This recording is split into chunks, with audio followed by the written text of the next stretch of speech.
Hello everyone, welcome back to my channel concept of physics by Anurag sir. आज का explanation है Bohr orbit for hydrogen atom and hydrogen like atoms.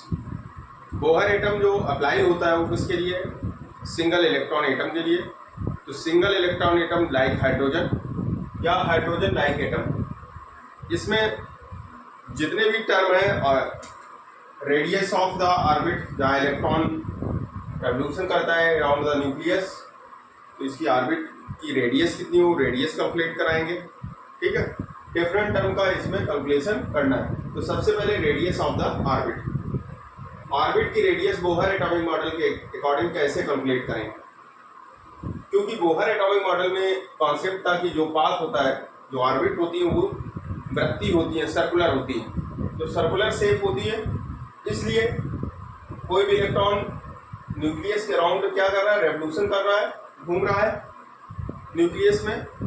तो nucleus के चारों ओर जो वृत्तीय कक्षा है उसमें इलेक्ट्रॉन क्या करता है? घूमता है।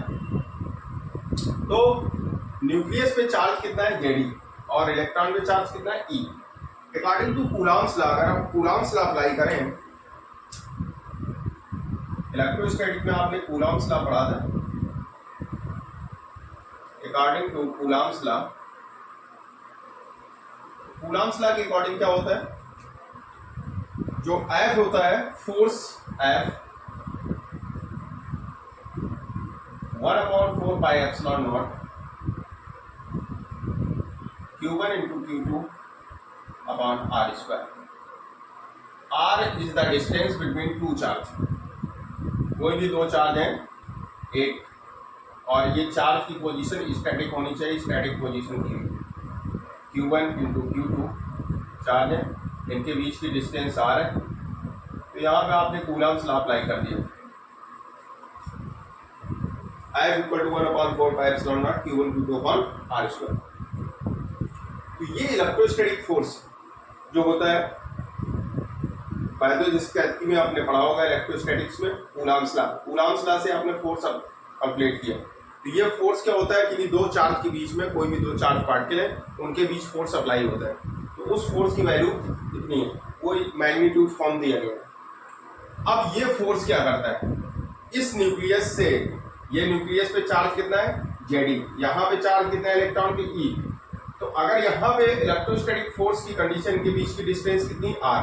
तो यहाँ फोर्स कितना हो जाएगा in nucleus? F equal to 1/4 pi epsilon naught Q1 Z e है, Q2 है electron on the electronic charge e upon r square. इसको लिख सकते हैं 1/4 pi epsilon naught Z e square, e into e, Z e square upon r square. इसमें बहुत ही important concept आप इलेक्ट्रोस्टैटिक फोर्स आपने कैलकुलेट किया। ये न्यूक्लियस है, न्यूक्लियस चार्ज जेडी और इलेक्ट्रॉन चार्ज ई। तो इन दोनों के अट्रैक्शन में हमने क्या लगाया? Coulomb force F equal to 1/4 pi epsilon naught Q1 Q2 upon R square. तो आपने ये फोर्स अप्लाई किया यहाँ पे Q1 जेडी, Q1 की वैल्यू कितनी है? जेडी, और Q2 है इलेक्ट्रॉनिक चार्ज ई। तो यहाँ पे मैग्नीट्यूड ऑफ चार्ज होते हैं, तो यहाँ मैग्नीट्यूड वैसे माइनस ई चार्ज है इलेक्ट्रॉन का, लेकिन यहाँ पे प्लस ही रखेंगे, मैग्नीट्यूड प्लस में। अब यहाँ पे ये सेंट्रीपेटल फोर्स प्रोवाइड करेगा जो इलेक्ट्रोस्टैटिक फोर्स है। जब इलेक्ट्रॉन इस वृत्तीय कक्षा में घूमेगा, इस सर्कुलर मोशन करेगा, तो इस सर्किल में जब घूमने के टाइम पे इसमें जो सेंटर की तरफ फोर्स अप्लाई होता है वो उसी को बोलते हैं सेंट्रीपेटल फोर्स। और ये सेंट्रीपेटल फोर्स किससे प्रोवाइड किया जाएगा? इस F के द्वारा। ये इलेक्ट्रोस्टैटिक फोर्स जो है F E electrostatic force, it is provide centripetal force. इसके द्वारा क्या मिलेगा? इस इलेक्ट्रॉन पे सेंट्रीपेटल फोर्स लगेगा। सेंट्रीपेटल फोर्स मींस अपकेंद्र, इसको सेंट्रीपेटल फोर्स कहते हैं, सेंट्रीपेटल फोर्स। इस सेंट्रीपेटल फोर्स, सेंट्रीपेटल फोर्स, तो यहां पे वैल्यू हो जाएगी 1/4 pi epsilon naught Z e square upon r square centripetal force की वैल्यू होती है mv square upon r, mv square upon r. Equation number first. इसके बाद आपने बोहर सेकंड पोस्टुलेट देखा होगा। According to Bohr second postulate, जो second postulate था बोहर का, उस सेकंड पोस्टुलेट के अकॉर्डिंग ये था कि जो एंगुलर मोमेंटम है, angular momentum of electron, angular momentum को जे से रिप्रेजेंट करते हैं और ये integer multiple of h upon 2 पाई। ये बोहर पोस्टुलेट के अकॉर्डिंग है, यहां लिख देना है according to Bohr postulate J equal to NH upon 2 pi. J की जो वैल्यू होती है angular momentum J equal to होता है mvr equal NH upon 2 pi, mvr equal to NH upon 2 pi. तो यहां से आप V की वैल्यू कैलकुलेट कर सकते हैं, V equal to NH upon 2 pi mr। इसको इक्वेशन नंबर 2 दीजिए। आप क्या करेंगे, V की वैल्यू, जो क्वेश्चन नंबर 2 से V की वैल्यू आई है NH अपॉन 2 पाई mr, ये वैल्यू इक्वेशन नंबर फर्स्ट में पुट करेंगे। मतलब यहां से सेकंड से V की वैल्यू इसमें पुट करेंगे आगे। तो यहां तक आप स्क्रीनशॉट ले लें। अब यहां पे B की वैल्यू अभी आपने सेकंड इक्वेशन से कैलकुलेट की, और B की वैल्यू है कितनी, NH अपॉन 2 पाई mr। अब एक काम यहां करेंगे कि जो इक्वेशन नंबर फर्स्ट है उसमें R की वैल्यू इस R से कैंसिल हो जाएगा, तो यहां पे आ जाएगी value 1 upon 4 pi epsilon not JD square upon R equal mv square. V की जगह वैल्यू आप यूज करेंगे कौन सी, यहां पे ये वैल्यू जो दी गई है NH अपॉन 2 पाई mr, इस V की जगह रखेंगे। R से R एक कैंसिल कर दिया है, तो यहां पे V की वैल्यू इस जगह पे यूज करेंगे। तो V की वैल्यू कितनी हो जाएगी, ये वैल्यू यहां पे यूज कर देंगे NH अपॉन 2 पाई mr का होल स्क्वायर, ठीक है, 2 पाई mr का होल स्क्वायर। अब देख लीजिए यहाँ पे स्क्वायर चेंज करेंगे तो यहाँ पे हो जाएगा 1 upon 4 pi epsilon not JD square upon R equal mn square h square upon 4 pi square m square r square. ये वैल्यू आपके सामने आ गई। अब देखो, एक R से एक R पहले कैंसिल आप कर चुके हैं, लेकिन जब यहां B की वैल्यू आपने यूज की तो वहां पे R स्क्वायर आपको मिल गया। अब इस R स्क्वायर को आप क्या करेंगे, ये R से ये R कैंसिल हो जाए। अब n टर्म की वैल्यू आपने यूज की है nth टर्म, तो यहां पे हो जाएगा Rn। जो nth टर्म आपने यूज किया ना, n ऑर्बिटल के लिए वैल्यू आप निकाल रहे हैं, n नंबर ऑफ ऑर्बिटल्स होती हैं, तो रेडियस nth ऑर्बिट की क्या हो जाएगी Rn, ये भी Rn हो जाए तो एक R से ये कैंसिल हो जाएगा। तो यहां पे आ जाएगी value 1 upon 4 pi epsilon not JD square, इसको लिख सकते हैं JD square upon 4 pi epsilon not. तो ये वैल्यू मिलेगी equal to n square h square m से एक m कैंसिल हो जाएगा, ये m से ये m कैंसिल, तो यहां पे आ जाएगा 4 pi square m r, 4 pi square m r, ये वैल्यू मिलेगी आपको। अब आप क्या करेंगे, एक m से एक m कैंसिल हो गया, Rn से Rn कैंसिल हो गया। जो nth ऑर्बिट है, Rn क्या है, radius of nth orbit, nth orbit के लिए nth ऑर्बिट की ये क्या है, रेडियस है Rn। अब यहां से Rn क्रॉस मल्टीपल करेंगे, तो क्रॉस मल्टीपल करने के बाद Rn आपको कैलकुलेट करना है। क्रॉस मल्टीपल कर लेंगे तो क्या आ जाएगा, JD square into 4 pi square m Rn equal n square h square 4 pi epsilon naught. ये वैल्यू आएगी, इसका इससे मल्टीपल करेंगे और इसका इससे करेंगे। अब आप क्या करेंगे, आर एन की वैल्यू यहां से निकालेंगे, r n equal to n square h square 4 pi epsilon naught upon, ये वैल्यू आ जाएगी 4 pi square m z e square, 4 pi square m z e square. अब यहां से कैंसिल होने वाले टर्म को कैंसिल कर लेंगे, 4 से 4 कैंसिल, पाई से पाई कैंसिल हो जाएगा, ठीक है, एक पाई यहां पे रहेगा, तो यहां पे वैल्यू मिल जाएगी n square h square epsilon naught upon pi m JD square, pi m JD square. ये आ जाएगा radius of nth orbit, r n equal to n square h square epsilon naught upon pi m z e square. For hydrogen atom z equal to 1 रखते हैं। ये value आपके सामने है, मतलब nth ऑर्बिट की रेडियस आपने कैलकुलेट कर लिया। अब इसका स्क्रीनशॉट आप ले सकते हैं। ये प्लैंक कांस्टेंट है, एच को हम बोलते हैं प्लैंक कांस्टेंट। अभी आपने रेडियस nth ऑर्बिट की रेडियस कैलकुलेट की, radius of nth orbit in Bohr atomic model. तो फॉर हाइड्रोजन लाइक एटम के लिए हम कैलकुलेशन कर रहे हैं, जिसकी आपने क्या कैलकुलेट की, रेडियस कैलकुलेट की। अब इस रेडियस में जो वैल्यू आपको पता है वो वैल्यू यहां यूज करेंगे। प्लैंक कांस्टेंट की वैल्यू क्या होती है,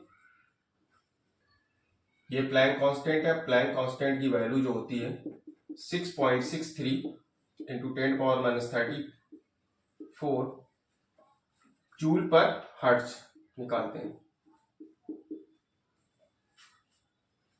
इसके बाद में epsilon not permittivity in free space, इसकी वैल्यू होती है 8.85 into 10⁻12 coulomb square newton metre square. M है mass of electron 9.1 into 10⁻31 kg। Pi की वैल्यू आपको पता है 22/7 लिख दें या फिर 3.14। ये सभी वैल्यू जब आप यूज करेंगे तो यहां पे आर एन की वैल्यू क्या आएगी। अब ये सब वैल्यू यहां पे यूज करेंगे, आर एन इक्वल टू आ जाएगा एप्सिलॉन नॉट की, जब प्लैंक कांस्टेंट की वैल्यू रखेंगे 6.63 इंटू 10⁻34 का होल स्क्वायर, एप्सिलॉन नॉट की value into 8.85 into 10⁻12 into n square, ये nth orbit, number of nth orbit. अब यहां पे वैल्यू आपको पाई की देना है, पाई कितना है 3.14 into mass of electron 9.1 into 10⁻31। इसके बाद चार्ज ऑन इलेक्ट्रॉन, ई की वैल्यू आपको पता होगी, चार्ज ऑन इलेक्ट्रॉन क्या होता है, ई इक्वल टू, ई की वैल्यू होती है 1.6 इंटू 10⁻19 कूलम। ये ई की वैल्यू यहां पे यूज करेंगे, तो चार्ज ऑन इलेक्ट्रॉन आ जाएगा 1.6 इंटू 10⁻30 -19, 1.6 इंटू 10⁻19 स्क्वायर हो जाएगा, क्योंकि ई स्क्वायर इंटू जेड। जब ये कैलकुलेशन आप करेंगे तो कैलकुलेशन की वैल्यू आपको एंगस्ट्रॉम के टर्म में अगर कैलकुलेट करना है तो r n is equal to हो जाएगा। कैलकुलेशन के बाद में आप कैलकुलेशन करके कमेंट बॉक्स में बताना कितना कैलकुलेशन आपका आया। इसकी वैल्यू हम लिखे दे रहे हैं आपके सामने 0.53 n square upon z. Angstrom में वैल्यू आपको कैलकुलेट करना है, टोटल कैलकुलेशन करेंगे और कैलकुलेशन करने के बाद 1.6 इंटू 10⁻19 का से डिवाइड कर देंगे तो ये एंगस्ट्रॉम में वैल्यू आ जाएगी। तो एंगस्ट्रॉम में वैल्यू कैलकुलेट करके यहां पे वैल्यू निकालेंगे।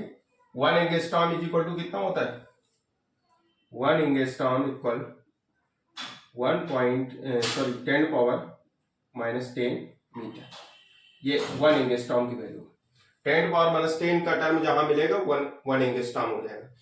तो ये न्यूमेरिकल वैल्यू आपने nth radius of nth orbit 0.53 n square upon z angstrom. अब आप यहां देख सकते हैं कि अगर हाइड्रोजन लाइक एटम के लिए कैलकुलेशन करें तो हाइड्रोजन के लिए Z equal to for H atom यहां लिखेंगे, for H atom Z equal to 1। Hydrogen का एटॉमिक नंबर Z कितना होता है 1, तो Z इक्वल टू 1। तो हाइड्रोजन के लिए फॉर हाइड्रोजन एटम के लिए वैल्यू आ जाएगी Rn equal to 0.53 n square angstrom. ये अब यहां से आप कैलकुलेशन कर सकते हैं। फर्स्ट ऑर्बिट को हम बोलते हैं n इक्वल टू 1 रखेंगे, लेकिन उस फर्स्ट ऑर्बिट को बोलते हैं R0। अगर फर्स्ट ऑर्बिट की रेडियस आपको ये कैलकुलेट करनी है तो इसको हम बोलते हैं R0 से रिप्रेजेंट करते हैं। तो n इक्वल टू 1 रख देंगे इसमें, तो फर्स्ट ऑर्बिट की रेडियस क्या आ जाएगी R0 equal to 0.53 angstrom. 0.53 angstrom value कितनी मिलेगी? फर्स्ट ऑर्बिट की value R0 equal to 0.53 angstrom. ये वैल्यू आपके सामने आएगी। ठीक है, तो आप इसका स्क्रीनशॉट ले सकते हैं। अब आपको स्पीड ऑफ इलेक्ट्रॉन कैलकुलेट करना। अभी आपने बोहर ऑर्बिट को कैलकुलेट की थी, nth ऑर्बिट आपने कैलकुलेट की Rn की वैल्यू, और फॉर हाइड्रोजन लाइक एटम के लिए आपने कैलकुलेशन किया था। हाइड्रोजन के लिए atomic number Z equal to 1 रख दिया था। तो वहां से आपने कैलकुलेशन करके nth R1 ऑर्बिट जो थी, R1 क्या R0 ऑर्बिट जो फर्स्ट ऑर्बिट की रेडियस वो आपने कैलकुलेट की थी, उसकी वैल्यू थी 0.53 एंगस्ट्रॉम। अब आप इस ऑर्बिट में जो इलेक्ट्रॉन ऑक्सीलेट कर रहा है, यहाँ पे रेवोल्यूशन है, इसकी स्पीड है, तो ये b स्पीड कितनी है, इस b को आपको कैलकुलेट करना है। b की वैल्यू इस ऑर्बिट में कितनी होगी उसको आपको कैलकुलेट करना है। न्यूमेरिकल के लिए बहुत इंपॉर्टेंट वैल्यू है। तो आप देखेंगे कि इलेक्ट्रॉन की जो वेलोसिटी है बोहर एटॉमिक मॉडल के अकॉर्डिंग, वो इस सर्कुलर ऑर्बिट के लिए उसकी वेलोसिटी कितनी होगी, तो उसकी वेलोसिटी को कैलकुलेट करना है। तो फिर से हम आएंगे कूलॉम्स लॉ पे फॉर इलेक्ट्रोस्टैटिक। इलेक्ट्रोस्टैटिक में कूलॉम्स लॉ जब अप्लाई करेंगे, कूलॉम्स लॉ की वैल्यू वही होती है, F इक्वल टू क्या होता है 1/4 pi epsilon naught Q1 Q2 upon R square. फिर से वही वैल्यू आप यूज करेंगे, और F जो होगा ये कूलॉम्स लॉ, इलेक्ट्रोस्टैटिक फोर्स भी इसको कहते हैं, इलेक्ट्रोस्टैटिक फोर्स, और जनरली इलेक्ट्रिक फोर्स भी इसको बोलते हैं। क्या बोलते हैं? Electric force. वैद्युत बल है, ये इलेक्ट्रिक फोर्स है। तो ये जो वैद्युत बल है, जब इलेक्ट्रॉन इस वृत्तीय कक्षा में घूमेगा तो ये वैद्युत जो बल होता है ये इसको अवकेंद्र बल देता है। मतलब इस वैद्युत बल के कारण ही उसमें अवकेंद्र बल उत्पन्न होता है। It provide centripetal force. तो Fc जो Fe है ये Fc को प्रोवाइड करता है। मतलब Fc क्या है? सेंट्रीपेटल फोर्स कितना होता है? Centripetal force, centripetal force Fc equal to mv square upon r। तो ये दोनों वैल्यू दोनों एक दूसरे के इक्वल है। तभी जब Fe और Fc दोनों आपस में बराबर होंगे, मतलब Fe के कारण Fc जनरेट हो रहा है। जिस फोर्स का नेचर सेंटर्ड होता है, केंद्र की तरफ जो फोर्स लगता है वो फोर्स सेंट्रीपेटल फोर्स बन जाता है अपने आप। जब किसी टर्न करते हैं, फर्स्ट ईयर में आपने पढ़ा होगा, किसी मोड़ पे आप मुड़ते हो तो वहां पे फ्रिक्शन फोर्स जो होता है वो सेंट्रीपेटल फोर्स की तरह बिहेव करता है। तो वहां पे मुड़ने के टाइम पे आपने वैल्यू निकाली थी v equal to under root mu r g, वहां पे कैलकुलेट किया। तो सेंट्रीपेटल फोर्स के इक्वल क्या था? mv square upon r। तो वहां से आपने v की वैल्यू कैलकुलेट की थी। इसी तरह से जब कोई भी इलेक्ट्रॉनिक चार्ज अपनी सर्कुलर मोशन में होता है तो इलेक्ट्रॉनिक चार्ज पे इस न्यूक्लियस के द्वारा जो फोर्स अप्लाई किया जाएगा, क्योंकि इसके द्वारा फोर्स कहां पे सेंटर्ड है? केंद्र की तरफ। वो केंद्र कितना है? क्या है? न्यूक्लियस, जो पॉजिटिव चार्ज लिए। यहां पे क्या है? इलेक्ट्रॉन है। तो इलेक्ट्रॉन पे जो सेंट्रीपेटल फोर्स लग रहा है वो किसके कारण लग रहा है? इस इलेक्ट्रोस्टैटिक फोर्स के कारण। तो इसके कारण मिल रहा है, तो ये दोनों आपस में इक्वल हो जाएंगे। तो Fe इक्वल टू आ जाएगा Fc, both are equal. Value use करेंगे। अब देखिए यहां पे क्या होगा, Q1 कितना है? E, Q2 कितना है, या Q1 यहाँ पे JD है तो Q2 को ले सकते हैं E। Q2 कितना है E। तो ये दोनों वैल्यू यूज करेंगे, दोनों के बीच की डिस्टेंस क्या है R। तो F is equal to FC हो जाएगा, तो यहां पे हो जाएगा 1/4 पाई एप्सिलॉन नॉट। Q1 की वैल्यू आप यूज करेंगे, Q1 है JD into E upon R square. FC कितना है सेंटीपिटल फोर्स, अब केंद्र कितना है mv स्क्वायर अपॉन R। ठीक, mv स्क्वायर अपॉन R। अब आप यहां पे क्या करेंगे, कुछ वैल्यू यहां पे कैंसिल हो रही है, एक तो R से R ये कैंसिल हो जाएगा, तो V की वैल्यू यहां से कैलकुलेट करेंगे, और V कितना आ जाएगा, V इक्वल टू आ जाएगा V स्क्वायर इक्वल टू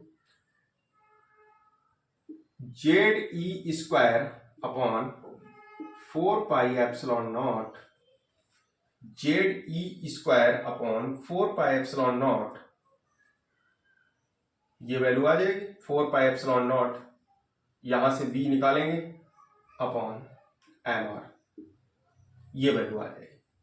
फिर से आप देख सकते हैं, क्योंकि mv square is equal to आएगा JD square upon 4 pi epsilon naught R, तो V is equal to m का यहाँ पे मल्टीप्लाई हो जाएगा, तो ये वैल्यू आपको मिलेगी। इसको इक्वेशन फर्स्ट दे देते हैं, इक्वेशन नंबर फर्स्ट। अब इसका बोहर का सेकंड पोस्टुलेट आप याद करेंगे। सेकंड पोस्टुलेट में क्या कहा गया था कि जो एंगुलर मोमेंटम होता है वो क्वांटाइज्ड होता है, एंगुलर मोमेंटम इज क्वांटाइज्ड। तो क्वांटाइज्ड क्वांटिटी होती है according to second postulate of Bohr atomic model. तो बोहर एटॉमिक मॉडल के अकॉर्डिंग आप सेकंड पोस्टुलेट यहां अप्लाई करेंगे, तो यहां पे लिखेंगे कि कोणीय संवेग जो होता है, जो कोणीय संवेग निकालते हैं, एंगुलर मोमेंटम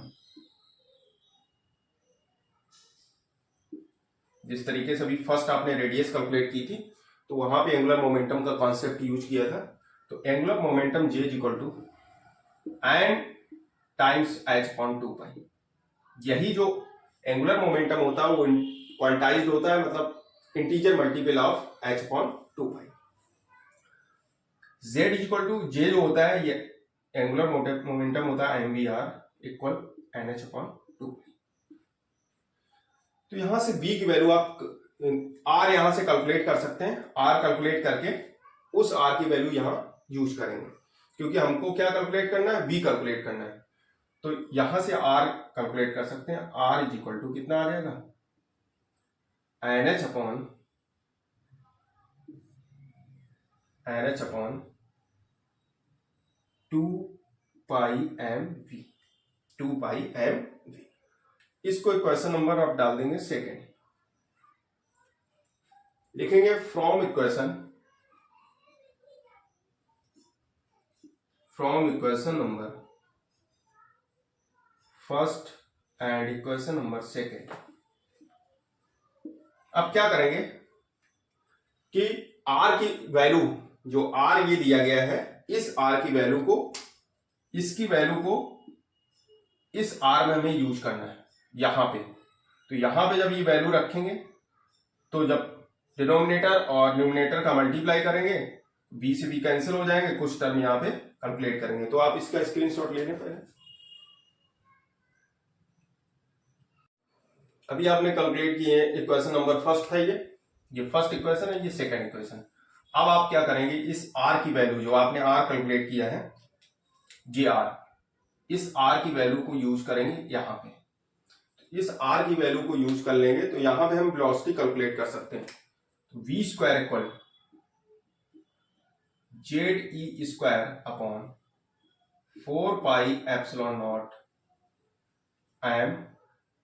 क्या कैलकुलेट करना है, बोहर ऑर्बिट में इलेक्ट्रॉन की वेलोसिटी कितनी है, वो स्पीड हमें यहाँ पे कैलकुलेट करना है। तो ये स्पीड यहाँ पे कैलकुलेट करेंगे। m, R की वैल्यू क्या है, इनटू NH अपॉन 2 पाई MV, ये वैल्यू आ गई। अब देखो कुछ टर्म आपको कैंसिल होते दिखाई दे रहे हैं, उनको कैंसिल कर लेंगे। पहले क्या करेंगे, न्यूमिनेटर डिनोमिनेटर का मल्टीप्लाई कर लेंगे, तो V स्क्वायर इक्वल आ जाएगा, यहां पे ये मल्टीप्लाई करेंगे ऊपर जाएगा, तो 2 पाई mv JD square upon 4 pi epsilon not m n h, ये वैल्यू आ जाएगी टोटल। कैंसिल होने वाले टर्म, m से m कैंसिल हो रहा है, ठीक है, एक b से ये b कैंसिल हो जाएगा, पाई से पाई कैंसिल हो जाएगा, 2 से 4 कैंसिल हो जाएगा, और कोई टर्म आपको कैंसिल होते दिखाई नहीं दे रहे। तो यहां से कितनी वैल्यू मिलेगी, ये तो टर्म सब कैंसिल हो गए, तो यहां मिलेगा जेड ई स्क्वायर अपॉन 2, यहां मिल जाएगा 2 epsilon not NH, 2 epsilon not NH। अब इसमें आप ये देख सकते हैं कि कितनी वैल्यू आपको, ये तो इसकी न्यूमेरिकल वैल्यू आपको कैलकुलेट करना है, तो यहां पे आपने ये वेलोसिटी इसकी कैलकुलेट की, v इक्वल टू कितनी आ जाएगी, Z e square upon 2NH epsilon naught, ये वैल्यू आपने यहां पे कैलकुलेट कर दी। अब इसमें आपको ये ध्यान देना है कि कौन से टर्म जिनकी वैल्यू आपको पता है, जिनकी न्यूमेरिकल वैल्यू आपको पहले से पता है। प्लैंक कांस्टेंट की वैल्यू आपको पता है, epsilon not permittivity in free space, epsilon naught की वैल्यू पता है, इलेक्ट्रॉनिक चार्ज की वैल्यू पता है, ये वैल्यू आपको पहले से पता है, तो इन वैल्यू की आप यूज कर सकते हैं। तो v इक्वल टू क्या हो जाएगा, 1.6 इंटू 10⁻⁻19 इलेक्ट्रॉनिक चार्ज का स्क्वायर है, ई स्क्वायर, जेड को जेड ई बना रहने दो, अपॉन 2 इंटू एच की वैल्यू होती है 6.63 इंटू 10⁻34, एप्सिलॉन नॉट की वैल्यू है 8.85 इंटू 10⁻12,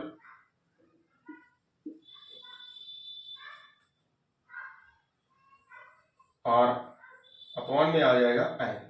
ये वैल्यू आपने यहां पे यूज कर ली। अब आप क्या करेंगे, इसको कैलकुलेट करेंगे। कैलकुलेशन के बाद में जो इसकी वैल्यू आपको मिलेगी, वो वैल्यू मिलेगी 2.2 इंटू 10⁻6, v इक्वल टू आ जाएगा 2.2 into 10⁻6 z upon n metre पर सेकेंड, ये वैल्यू आपके सामने है। इस तरीके से आप कैलकुलेशन कर सकते हैं, सभी न्यूमेरिकल वैल्यू यूज कर लेंगे और सभी न्यूमेरिकल वैल्यू की यहां पे सबकी वैल्यू रख लेंगे, कैलकुलेशन करेंगे, तो ये वेलोसिटी आपके सामने आ जाती है। ये v इक्वल टू v की वैल्यू आपके सामने है। v की वैल्यू आपने कैलकुलेट की, सब वैल्यू रखने के बाद में अब आप यहां से कैलकुलेशन एक ये कर सकते हैं कि v जो directly proportional to velocity of, ये तो कांस्टेंट क्वांटिटी है 2.2 इंटू 10⁻6, न्यूमेरिकल के लिए बहुत इंपॉर्टेंट है। किसी भी ऑर्बिट की अगर वेलोसिटी कैलकुलेट करना है और एटॉमिक नंबर आपको पता है, तो यहाँ एटॉमिक नंबर का यूज करेंगे, और यहाँ ऑर्बिटल नंबर, एन क्या है, ऑर्बिटल नंबर। सेकंड ऑर्बिट की वैल्यू अगर हाइड्रोजन एटम की निकालने है तो 2.2 into 10⁻6 upon 2 z equal to 1 हो जाएगा। तो यहां पे 2.2 इंटू 10⁻6 ये कांस्टेंट वैल्यू है, तो v nth ऑर्बिट की क्या है, वेलोसिटी है, velocity of nth orbit, it is directly proportional to z upon n। तो इससे पता आपको क्या चल रहा है कि n क्या है, इनवर्सली प्रोपोर्शनल। जेड की वैल्यू अगर हाइड्रोजन एटम की बात करें तो जेड इक्वल टू क्या हो जाएगा, 1, तो Vn की जो हो जाएगा inversely proportional to 1/n for h atom. For h atom z equal to 1, h atom के लिए जेड इक्वल टू 1 है, तो Vn inversely proportional to n। इसका मतलब क्या है कि जैसे जैसे ऑर्बिट का नंबर बढ़ेगा, ऑर्बिट जैसे जैसे बढ़ती जाएंगी, v वेलोसिटी जो होगी वो डिक्रीज होगी। अगर सपोज दैट ये v1 है, इस ऑर्बिट की वेलोसिटी v2 है, यहाँ v3 है, v4, इस तरीके से ऑर्बिट दी गई हैं, डिफरेंट ऑर्बिट। तो सबसे ज्यादा वेलोसिटी किसकी होगी? जिसकी रेडियस कम है और जिसका ऑर्बिटल नंबर कम है, मतलब v1 की सबसे ज्यादा।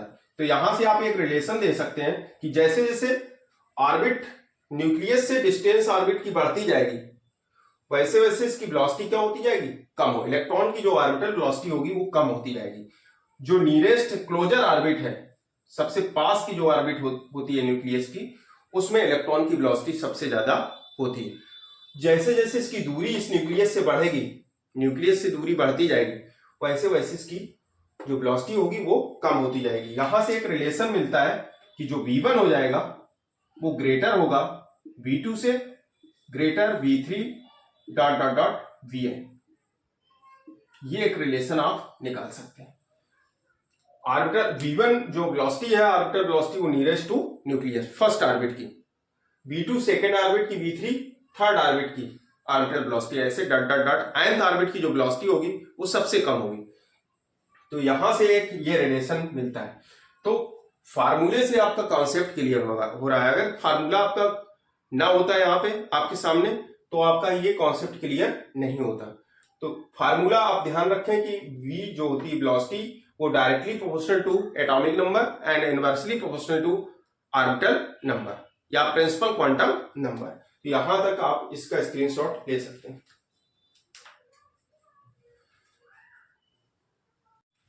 अब आपको एंगुलर स्पीड कैलकुलेट करना है इलेक्ट्रॉन की, कि कोई भी इलेक्ट्रॉन अगर ऑर्बिटल मोशन कर रहा है इस तरीके से, ये न्यूक्लियस है और इस न्यूक्लियस के अराउंड डिफरेंट ऑर्बिट में इलेक्ट्रॉन सर्कुलेट कर रहा है, जिसका इलेक्ट्रॉनिक चार्ज E है और ये v वेलोसिटी से मूव कर रहा है।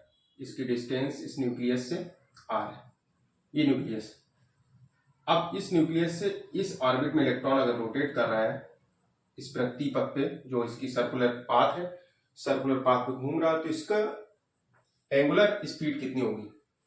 आपने मैकेनिक्स में पढ़ रखा है फर्स्ट ईयर में। तो एंगुलर स्पीड जो कोणीय वेग होता है, वो कोणीय वेग क्या होता है? अगर लीनियर वेलोसिटी और एंगुलर वेलोसिटी के बीच रिलेशन निकालें तो v इक्वल टू होता है r ओमेगा। आपने पढ़ा होगा v equal to r omega. तो यहां पे ओमेगा कैलकुलेट करना है इस इलेक्ट्रॉन के लिए। इसका एंगुलर वेलोसिटी ओमेगा की वैल्यू कितनी होगी, वो ओमेगा में कैलकुलेट करना है। Omega equal to question mark. तो ओमेगा कैसे कैलकुलेट करेंगे? अभी तक आपने क्या किया? Radius of nth orbit rn का कैलकुलेशन किया है। बोहर एटॉमिक मॉडल के लिए, Bohr orbit for hydrogen atom है या हाइड्रोजन लाइक एटम के लिए फर्स्ट जो कैलकुलेशन हमने किया था, वो हमने कैलकुलेशन किया था radius of the orbit. Radius orbit की कैलकुलेट की थी rn is equal to n square h square epsilon naught upon pi m z e square. इसके लिए हमने कॉन्सेप्ट क्या लिया था? Electrostatic force is equal to centripetal force, क्योंकि electrostatic force centripetal force provide करता है, इसलिए बोथ आर इक्वल। इसके बाद सेकंड पोस्टुलेट हमने लिया था angular momentum is quantized, then angular momentum mvr is equal to nh upon 2 pi. तो वहां वो दोनों फार्मूले से दो कॉन्सेप्ट इसमें थे। एक इलेक्ट्रोस्टैटिक कॉन्सेप्ट था, वो किसके इक्वल था? सेंटीपिटल फोर्स के। और दूसरा क्या था? Angular momentum is quantized according to Bohr second postulate. तो दो कैलकुलेशन हमने किए थे, तब वहां से हमने ऑर्बिट को, nth ऑर्बिट को कैलकुलेट किया था। इसके बाद हमने क्या किया था? Velocity of the electron in nth orbit vn is equal to z e square upon 2 pi nh। ये दो कैलकुलेशन अभी तक हमने किए। अब हम क्या करेंगे? यहां से ओमेगा की वैल्यू कैलकुलेट करेंगे, क्योंकि एंगुलर स्पीड हमें कैलकुलेट करना है। तो एंगुलर स्पीड कैसे कैलकुलेट करेंगे? इस रिलेशन से। तो यहां पे लिखेंगे एंगुलर, न्यूमेरिकल के लिए बहुत इंपॉर्टेंट फॉर्मूला है ये। अगर आपको न्यूमेरिकल लगाना है तो ये फार्मूले आपको याद रखना पड़ेगा, और इन फार्मूले से जो इसका लास्ट रिजल्ट आता है उससे कॉन्सेप्ट भी क्लियर होता है कि कोई भी ऑर्बिट है, ऑर्बिट के नंबर अगर बढ़ेंगे, डिफरेंट ऑर्बिट आएंगी, तो उसमें क्या रिलेशन होता है, रेडियस कैसे चेंज होती है, वेलोसिटी क्या होती है इलेक्ट्रॉन की, ये आपको कॉन्सेप्ट क्लियर हो जाते हैं फार्मूले से। तो फार्मूला है यहाँ पे, और न्यूमेरिकल के लिए जेई नीट की तैयारी जो कर रहे हैं, एनडीए की तैयारी कर रहे हैं, उसमें इस मॉडर्न फिजिक्स से के इस कॉन्सेप्ट से सबसे ज्यादा प्रॉब्लम आपके सामने आती है। तो इसलिए इन पे जो फोकस करना बहुत जरूरी है कि एंगुलर स्पीड क्या है, एंगुलर वेलोसिटी क्या है, एंगुलर मोमेंटम क्या है, लीनियर वेलोसिटी क्या है, ऑर्बिटल रेडियस क्या है, ये सब कैलकुलेशन आपके लिए बहुत जरूरी है। तो यहाँ पे क्या करेंगे, एंगुलर स्पीड आपको कैलकुलेट करना है, रिलेशन आपको वही यूज करना है, v equal to r omega. तो ओमेगा nth ऑर्बिट की एंगुलर स्पीड कितनी हो जाएगी, for nth orbit vn upon r n, vn upon r n. अब क्या करेंगे, यहां पे वैल्यू आपको यूज करनी है। तो omega n is equal to vn की वैल्यू क्या दी गई, z square upon 2 pi n h, total के अपॉन कितना दिया गया, r n, n square h square epsilon naught upon pi m z e square. ये वैल्यू आपके सामने। अब क्या करेंगे, आप बाहर बाहर और अंदर अंदर का मल्टीप्लाई करेंगे, ये और ये इसके साथ मल्टीप्लाई हो जाएगा। तो मल्टीप्लाई कर लेंगे तो क्या आ जाएगा term, omega n equal pi m, z z का मल्टीप्लाई होगा z square, e square e की पावर 4। एक बार देखेंगे, पाई एम ऊपर ये मल्टीप्लाई होगा इससे, जेड स्क्वायर ई की पावर 4, ये वैल्यू मिलेगी अपॉन, इसका मल्टीप्लाई कर लेंगे तो यहां मिलेगा 2 पाई, कितना मिलेगा 2 पाई, एन का एन से मल्टीप्लाई एन क्यूब, एच का एच के साथ में एच क्यूब, एच स्क्वायर है यहाँ पे एच है तो एच क्यूब हो जाएगा, और यहाँ पे हो जाएगा एप्सिलॉन नॉट। पाई से पाई कैंसिल हो जाएगा, और कोई टर्म आपको कैंसिल होते दिखाई नहीं दे रहा है। तो यहां पे आपको मिल रहा है एम जेड स्क्वायर ई की power 4 upon 2 n cube h cube epsilon naught. ये वैल्यू आपके सामने आ गई। ये किसकी वैल्यू है, एंगुलर वेलोसिटी, एंगुलर वेलोसिटी की वैल्यू। अब आप यहां देखेंगे इसमें टर्म कौन कौन से आपको वैल्यू जिनकी पता है, इसमें कौन ऐसे टर्म है जिनकी वैल्यू आपको पता है, इलेक्ट्रॉनिक चार्ज की वैल्यू आपको पता है, मास की वैल्यू पता है, इलेक्ट्रॉनिक चार्ज की वैल्यू पता है, प्लैंक कांस्टेंट की वैल्यू पता है, और परमिटिविटी इन फ्री स्पेस की वैल्यू पता है। ये वैल्यू आपको पता है। तो ये टर्म इतने जो जितने भी आपको टर्म हम दिखा रहे हैं ये कांस्टेंट हो जाएंगे। कौन कौन से टर्म है, एम ई, इधर ऊपर ये टर्म हो जाएंगे, और इधर ये, और 2 भी, ये कांस्टेंट टर्म हो जाएंगे। तो जो ओमेगा होगा, omega n is directly proportional to Z square, directly proportional to Z square upon n cube, z square upon n cube.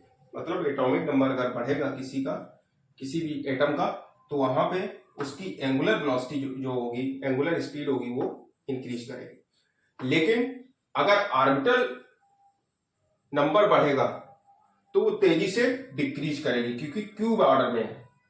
Omega n inversely proportional to n cube. अब इसमें अगर relation आ जाए कि न्यूमेरिकल आपके सामने आ गया जिसमें डिफरेंट ऑर्बिट की ओमेगा 1 और ओमेगा एन 2 डिफरेंट ऑर्बिट के लिए दिया गया वैल्यू ओमेगा की, और आपसे किसी ऑर्बिट की वैल्यू पूछी जाए nth ऑर्बिट में, जैसे सेकेंड ऑर्बिट की वैल्यू पूछी जाए, तो क्या हो जाएगा n2 अपॉन n1 का होल क्यूब। ये फार्मूला आपके सामने है, बहुत इंपॉर्टेंट फार्मूला है न्यूमेरिकल के लिए। तो n1 n2 क्या है, ये फर्स्ट ऑर्बिट है n1, सेकेंड ऑर्बिट n2, ये इसके प्रिंसिपल क्वांटम नंबर या नंबर ऑफ ऑर्बिट्स है। इसकी वेलोसिटी, फर्स्ट ऑर्बिट की एंगुलर वेलोसिटी उसने गिवन है ओमेगा n1, और इसकी ओमेगा एन 2। अगर इस तरीके का कोई प्रॉब्लम आपको कंपटीशन में दी जाए या यूपी बोर्ड के एग्जाम में दी जा रही है तो आपको ये रिलेशन याद रहना चाहिए। अगर ये नहीं याद है ओमेगा एन की ऑर्बिटल नंबर से किस तरीके से रिलेटेड है, अगर ये रिलेशन आपको नहीं आएगा तो आप ये रिलेशन फाइंड आउट नहीं कर सकते हैं, क्योंकि जो ऑर्बिटल नंबर है उसका क्या है, इनवर्सली प्रोपोर्शनल है cube order 1/n³ omega n inversely proportional to n cube. तो यहां से ये इनवर्सली का रिलेशन, इसलिए n2/n1 का होल क्यूब। ये दो फार्मूले आपके सामने हैं, बहुत ही इंपॉर्टेंट फार्मूले, इनका आप स्क्रीनशॉट ले लें।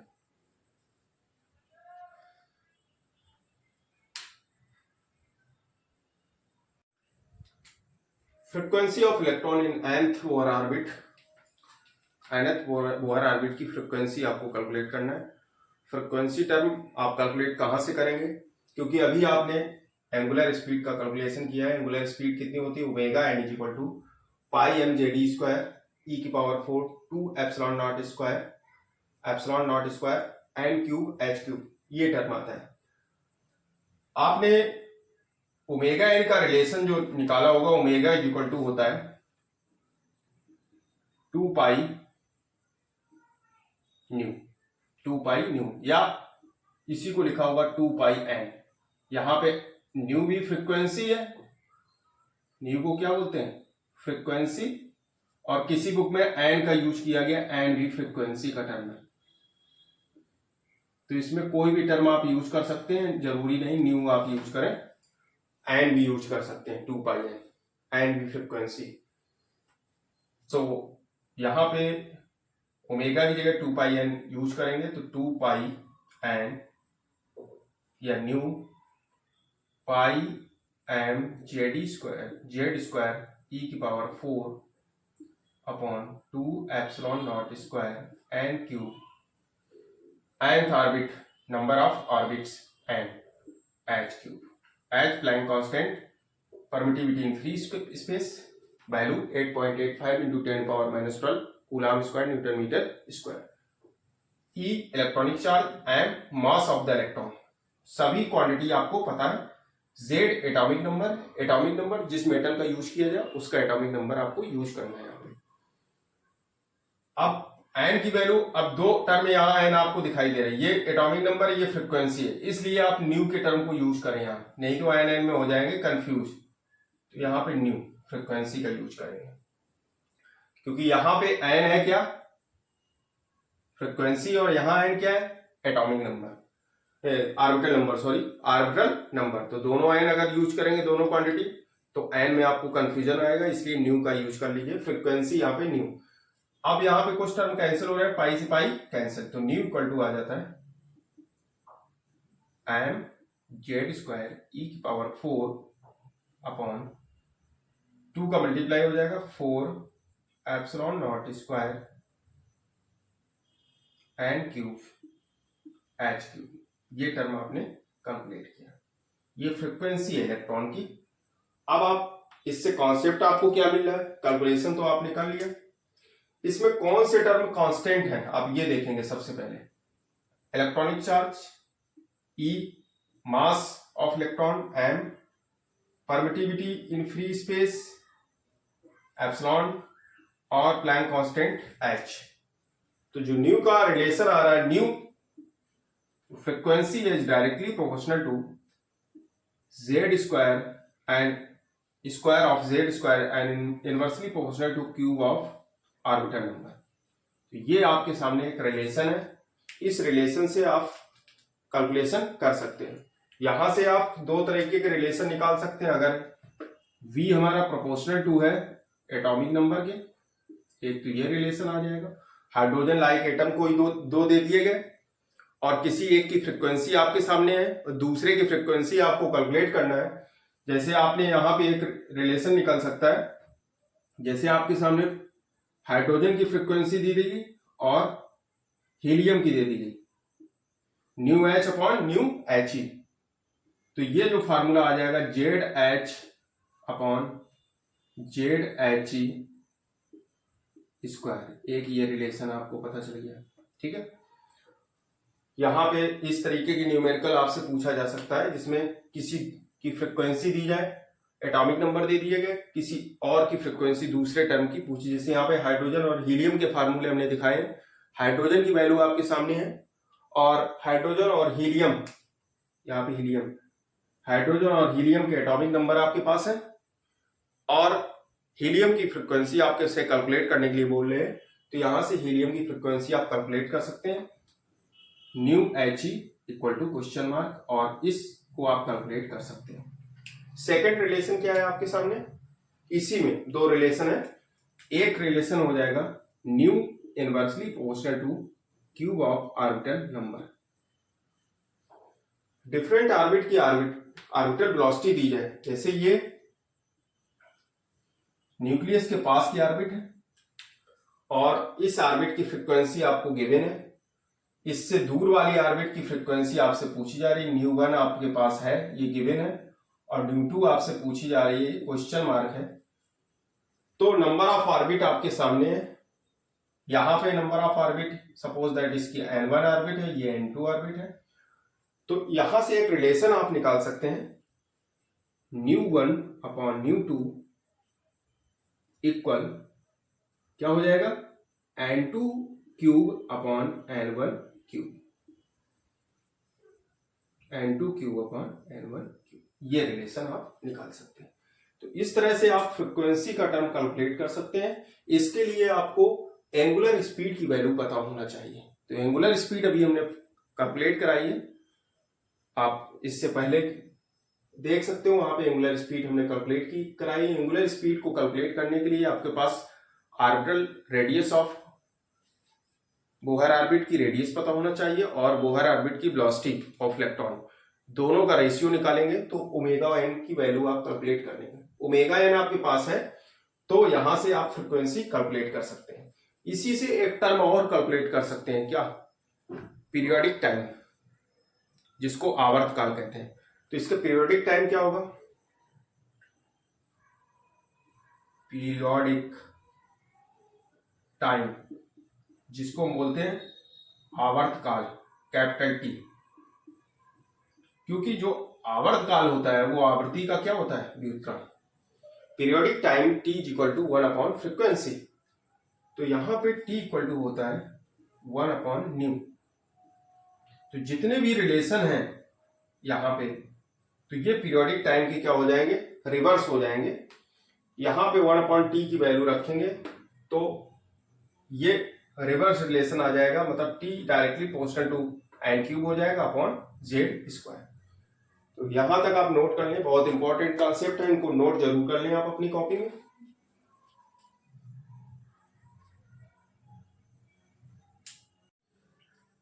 जब भी कोई इलेक्ट्रॉन किसी ऑर्बिट में ऑक्सीलेट करता है तो इलेक्ट्रॉनिक चार्ज जब होगा, मूव करेगा, तो वहां पे इलेक्ट्रिक करंट जनरेट होगा। जैसे क्लोज्ड लूप, आपने किरचॉफ्स लॉ पढ़ा होगा, तो क्लोज्ड लूप की तरीके से यहाँ पे बिहेव करेगा। यहाँ पे ये न्यूक्लियस है और इसके अलाउंग डिफरेंट ऑर्बिट में इलेक्ट्रॉन रोटेट कर रहा है, तो ये क्लोज्ड लूप की तरह बिहेव करता है। तो इसका इलेक्ट्रॉनिक करंट कितना यहाँ पे निकालना है, इलेक्ट्रिक चार्ज से इलेक्ट्रिक करंट की वैल्यू यहाँ फाइंड आउट करना है।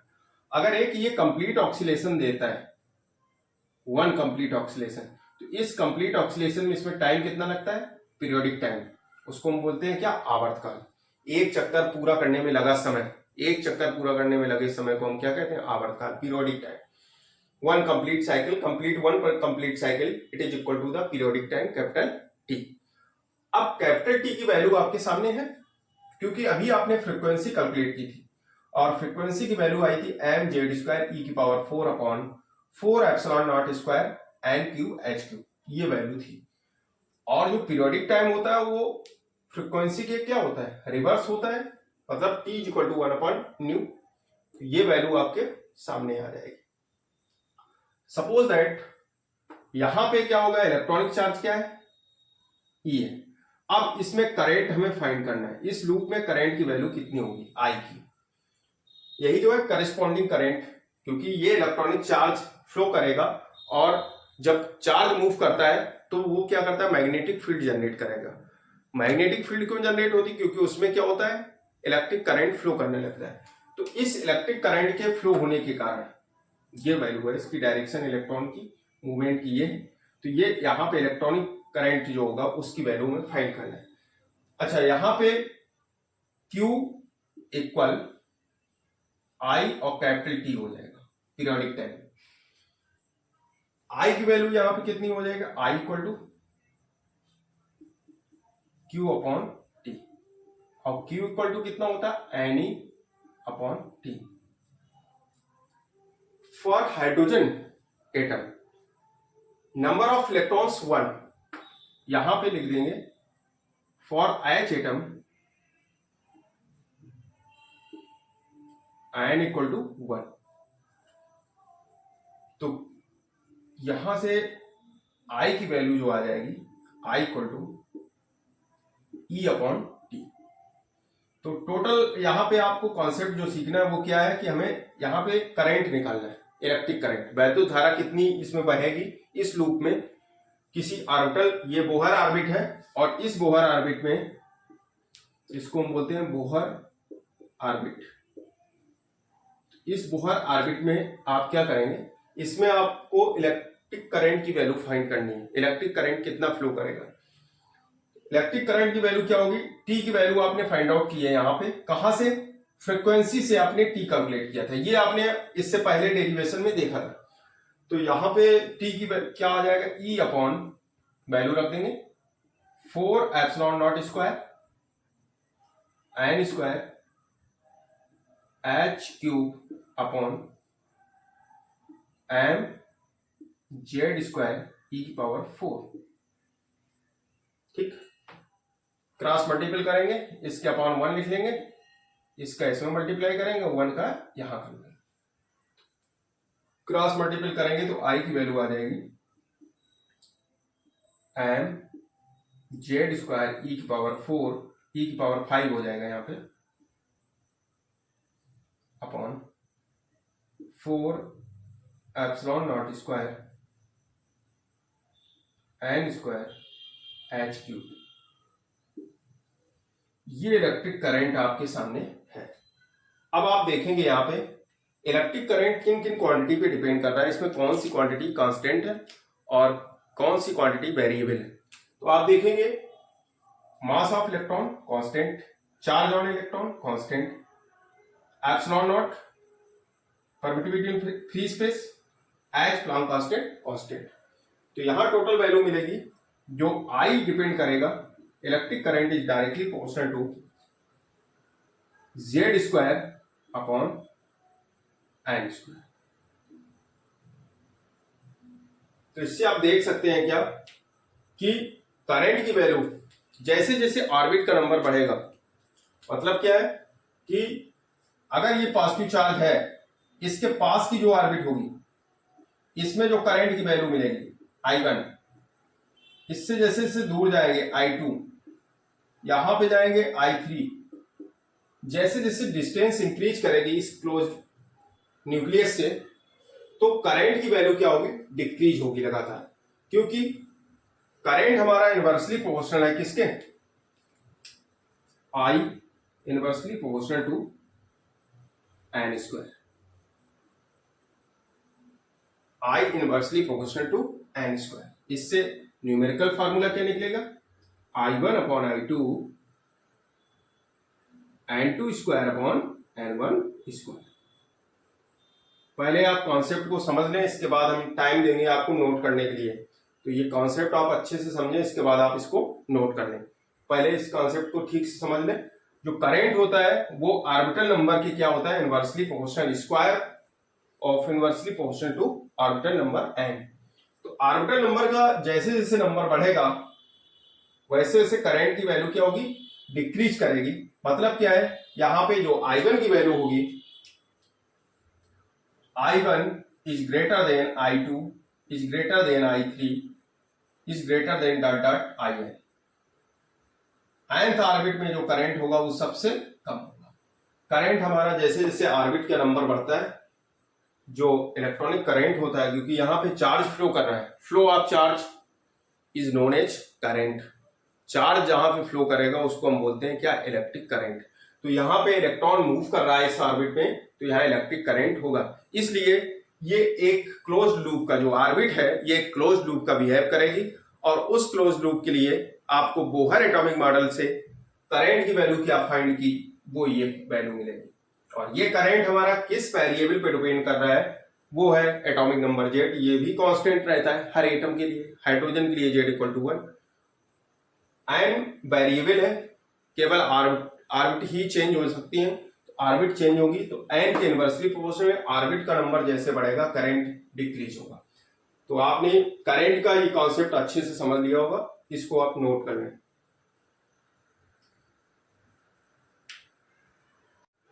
अब आपको मैग्नेटिक मोमेंट कैलकुलेट करना है कि बोहर ऑर्बिट में कोई इलेक्ट्रॉन इस तरह से ऑर्बिट है, ये न्यूक्लियस हो गया, इसमें इलेक्ट्रॉन ऑर्बिटल वेलोसिटी इलेक्ट्रॉन की v है और इलेक्ट्रॉन ये यहां से इसकी डिस्टेंस r है।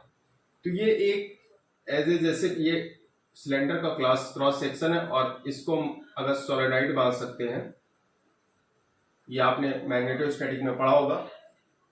तो यहाँ पे आप इसका मैग्नेटिक मोमेंट निकालते हैं, फ्लो ऑफ इलेक्ट्रॉन यहाँ हो रहा है तो इसका मैग्नेटिक मोमेंट कितना होगा, तो m equal to I A formula होता है, a cross section, area of cross section. अगर इसकी रेडियस r है इस बोहर ऑर्बिट के लिए, ये क्या है, बोहर ऑर्बिट है, इस बोहर ऑर्बिट के लिए इसकी रेडियस दी गई है, वो रेडियस सपोज दैट r है, तो इसका एरिया कितना हो जाएगा इस लूप के लिए, a equal to pi r square. nth orbit के लिए r है, अगर इसकी और भी ऑर्बिट हो सकती हैं एक, तो nth ऑर्बिट के लिए रेडियस क्या, r1 r2 r3 dot dot r है, तो nth ऑर्बिट का जो एरिया हो जाएगा पाई आर एन। अब अभी तक कैलकुलेशन आपने क्या किया है, बोहर एटॉमिक रेडियस निकाली थी बोहर ऑर्बिट के लिए, r n equal to n square h square epsilon not pi m JD square, ये पहला कैलकुलेशन हमने सबसे पहले किया था। और अभी आपने इलेक्ट्रिक करंट निकाला है इस ऑर्बिट में, जब कोई भी इलेक्ट्रॉनिक चार्ज मूव करता है किसी ऑर्बिट में या कहीं से मूव करके जा रहा है तो वहां पे इलेक्ट्रिक करंट जनरेट होता है, क्योंकि गतिमान आवेश चुंबकीय क्षेत्र उत्पन्न करते हैं, और चुंबकीय क्षेत्र कब उत्पन्न होगा, जब उसमें करंट फ्लो करेगा। तो flow of current is known as, जो करंट जब फ्लो करता है, या flow of charge is known as current. Charge जहां फ्लो करेगा उस वहां पे करंट होगा, तो करंट की वैल्यू बोहर एटॉमिक मॉडल से आपने ये कैलकुलेट की है, ये करेंगे। अब आप क्या करेंगे, यहां पे m इक्वल टू, यहां आपको कैलकुलेट क्या करना है, magnetic moment I n, nth orbit के लिए करंट, और an क्या है, एरिया ऑफ क्रॉस सेक्शन, या एरिया इस लूप के लिए nth ऑर्बिट का एरिया कितना होगा, पाई आर एन स्क्वायर। तो ये वैल्यू आप यहां यूज करेंगे, r n I n pi r n square, सभी वैल्यू आपके सामने यूज कर सकते हैं। तो m इक्वल टू हो जाएगा, I की वैल्यू है m जेड स्क्वायर ई की power 5 upon 4 epsilon not square n cube h cube into pi रख देंगे, पाई आर एन की वैल्यू क्या है, स्क्वायर करते जाएंगे, तो यहां पे हो जाएगा क्या, n की पावर 4, कितना हो जाएगा, n की power 4 h4 epsilon not square upon pi square m square z square e की पावर 4। ये टर्म आपके सामने है। आर एन की वैल्यू ये है, इसका स्क्वायर करते जाएंगे, स्क्वायर वैल्यू यहाँ पे हमने यूज की क्योंकि आर स्क्वायर है, पाई आर स्क्वायर होता ना। अब यहां से पाई कैंसिल होने वाले टर्म को कैंसिल कर लेंगे, देखो एक पाई से एक पाई कैंसिल हो गया, ठीक है। h की पावर 4 से ये h क्यूब चला गया, e की पावर 4 से e की पावर 5 कैंसिल हो गया, z स्क्वायर से z स्क्वायर कैंसिल, ठीक है। एप्सिलॉन नॉट स्क्वायर से एप्सिलॉन नॉट स्क्वायर कैंसिल, और कोई टर्म यहाँ पे n क्यूब से एक ये n कैंसिल। तो यहाँ पे वैल्यू क्या क्या मिलेगी, m से m स्क्वायर का एक टर्म कैंसिल है, तो यहां से वैल्यू मिल जाएगी आपको m equal to Z square cancel हो गया, तो यहां पे हो जाएगा ई की पावर 4 से ई, एक तो ई यहां मिलेगा, ठीक, एक तो ई मिल जाएगा। इसके बाद में एक एच मिलेगा, एप्सिलॉन नॉट स्क्वायर से एप्सिलॉन नॉट स्क्वायर कैंसिल है, ठीक है। तो यहां पे ये अब यहां डिनोमिनेटर में क्या टर्म मिलेंगे, यहां पे एक एन और मिलेगा, एन एच पाई तो कैंसिल हो जाएगा, अब यहां अपॉन मिलेगा, पाई मिल जाएगा, एम मिलेगा, एक एम कैंसिल हुआ, जेड स्क्वायर जेड, और ई की पावर यहां पे एक ई मिल गया, ई की पावर 4, ये टोटल कैंसिल हो गए टर्म। तो आप यहां पे देख सकते हैं, यहां पे मिला n e h upon pi m, ये वैल्यू कांस्टेंट है, वैल्यू कांस्टेंट है। तो मैग्नेटिक मोमेंट क्या होगा, m is directly proportional to n. बहुत इंपॉर्टेंट कॉन्सेप्ट है ये। मैग्नेटिक मोमेंट आर्बिटल नंबर के प्रोपोर्शनल है। इसका मतलब क्या है कि अगर आर्बिटल नंबर की संख्या बढ़ेगी, यहां पे और भी आर्बिट यहां इंक्रीज करेंगे इस तरीके से, तो मैग्नेटिक मोमेंट की वैल्यू क्या होगी, इंक्रीज करेगी, क्योंकि एन के प्रोपोर्शनल है।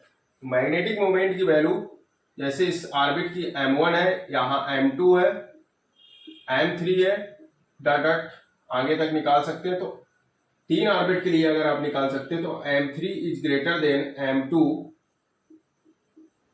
Is greater than m1। Magnetic moment जैसे जैसे ऑर्बिट इंक्रीज करेंगे, वहां पे मैग्नेटिक मोमेंट की वैल्यू इंक्रीज कर जाएगी। तो magnetic moment is directly proportional to orbital number. इससे एक रिलेशन आपके सामने निकल के आ सकता है, m1 upon m2 magnetic moment of first orbit upon second orbit, it is equal to the orbital number n1 upon orbital number of second orbit n2। तो magnetic moment के साथ ये रिलेशन आता है। अभी तक आपने सब रिवर्स में रिलेशन ऑर्बिटल नंबर के साथ देखे, लेकिन मैग्नेटिक मोमेंट जो होता है वो directly proportional to orbital number. ये कॉन्सेप्ट आप नोट कर लें। अब आपको मैग्नेटिक फील्ड कैलकुलेट करना है कि अगर कोई भी बोहर ऑर्बिट में इलेक्ट्रॉन इस तरीके से न्यूक्लियस के अराउंड सर्कुलर ऑर्बिट में घूम रहा है, तो इसके द्वारा मैग्नेटिक फील्ड कितनी उत्पन्न की जाएगी, v वेलोसिटी से, m मास है, इसकी यहां से डिस्टेंस r है न्यूक्लियस से, यही इसकी क्या है, ऑर्बिट। अगर ये nth ऑर्बिट है, बोहर nth ऑर्बिट, तो इस nth ऑर्बिट के लिए इसकी जो रेडियस होगी rn हो जाएगी, वेलोसिटी vn, और इसमें जो करंट होगा वो in होगा nth ऑर्बिट के लिए। तो ये बोहर ऑर्बिट आपने कैलकुलेट की थी। इसमें मैग्नेटिक फील्ड की कितनी वैल्यू होगी, अगर कोई भी इलेक्ट्रॉन यहाँ पे ऑक्सीलेट कर रहा है, तो इसलिए मैग्नेटिक फील्ड यहाँ पे कैलकुलेट करने के लिए न्यूमेरिकल में आपको आएगी। तो न्यूमेरिकल में बोहर ऑर्बिट के लिए मैग्नेटिक फील्ड कैसे कैलकुलेट करेंगे, कोई भी क्लोज्ड लूप होती है, क्लोज्ड लूप के जो सेंटर पे मैग्नेटिक फील्ड की वैल्यू होती है v equal to mu not I upon 2r। जब आप मैग्नेटिक मोमेंट का मैग्नेटोस्टैटिक के लेक्चर हमारे देखेंगे, concept of physics by Anurag sir, तो वहां पे आपको सेंटर मैग्नेटिक फील्ड कैलकुलेट किए, magnetic field at the centre of the closed loop, closed loop की सेंटर पे मैग्नेटिक फील्ड कितनी होगी, वो मैग्नेटिक फील्ड वहां पे हमने कैलकुलेट कराई, v equal to mu not I upon 2r, ये वैल्यू होती है सेंटर के लिए। तो यहाँ पे क्या करेंगे, मैग्नेटिक फील्ड आपको कैलकुलेट करना है किसमें, बोहर ऑर्बिट में। तो v इक्वल टू आ जाएगा mu not I n upon 2r nth orbit के लिए, करंट इन nth ऑर्बिट, और मैग्नेटिक फील्ड आपको कैलकुलेट करना है। तो Vn इज इक्वल टू यहाँ पे ये फार्मूला आ जाएगा। अब आपको क्या करना है, वैल्यू यूज करना है। तो वैल्यू कितनी आ जाएगी, In की वैल्यू आपके सामने है, तो म्यू नॉट अपॉन 2 इसको बाहर कर लेंगे, In की वैल्यू यूज करेंगे, m z स्क्वायर e की power 5 upon 4 epsilon not square n cube h cube total upon n, r n की value n square h square epsilon naught upon pi m z e square. Cross multiply करेंगे, cross multiple हो जाएगा तो क्या आ जाएगा यहाँ पे term Vn equal to cross multiple में म्यू नॉट अपॉन 2, तो यहाँ पे ये रखा रहने दो, ये टर्म का मल्टीप्लाई होगा तो क्या हो जाएगा यहाँ पे पाई एम स्क्वायर जेड क्यूब ई की पावर 7, 5 था, 2 का मल्टीप्लाई हो जाएगा ई की पावर 7 अपॉन यहाँ कितना हो जाएगा 4 epsilon not 1 epsilon not 2 epsilon cube n square n की पावर 5 एन पावर 5 और यहाँ पे क्या दिया गया ये टर्म अगला एच पावर 5, ये टर्म आपके सामने है। मैग्नेटिक मोमेंट, यहाँ पे मैग्नेटिक फील्ड कैलकुलेट आपने कर ली, तो ये फार्मूला आपके सामने आ रहा है।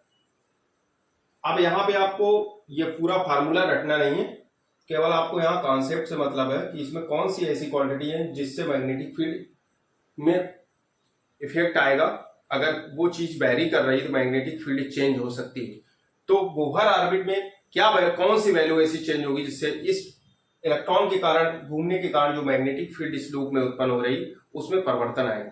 तो कौन से ऐसे फैक्टर हैं जो इलेक्ट्रॉनिक फील्ड को, जो मैग्नेटिक फील्ड को चेंज कर सकते हैं। Vn हो जाएगा,